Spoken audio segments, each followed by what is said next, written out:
keep that ball. What I'll tell kids to do is when you throw, keep your arm and head back until you feel that stride leg roll over, and then go ahead and bring both. So what this does is this prevents you from, this keeps you from rushing.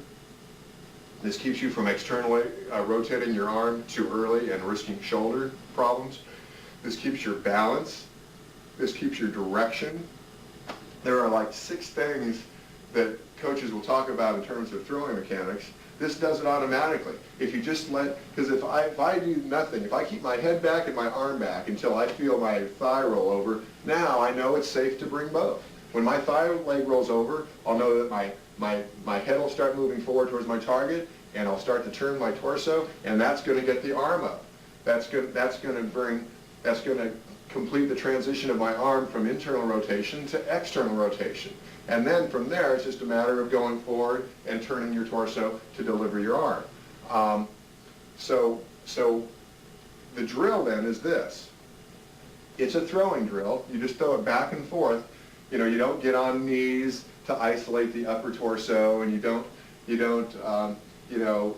kneel down or whatever so that you get rid of the lower half. You know, I know a lot of coaches, they have these drills that they, pulled out of a hat someplace or something, and it's to isolate certain things. They don't understand the importance of the relationship between the lower half and the upper half.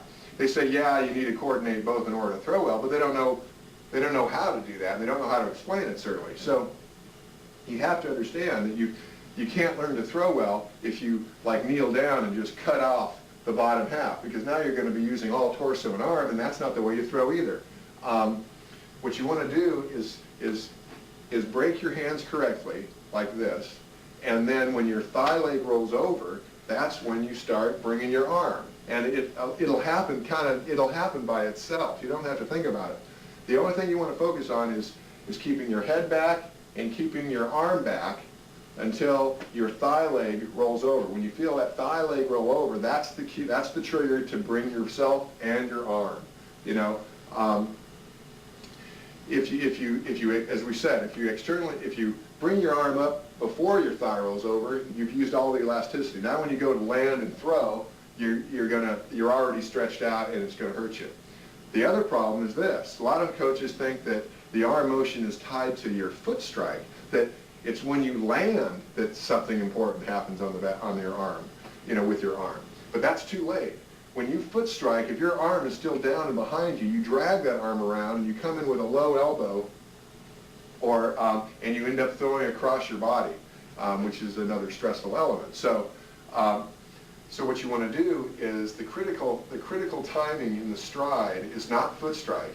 It's just before foot strike. It's when you feel your thigh roll over from a sideways stride, when you feel your thigh basically rotate over to land.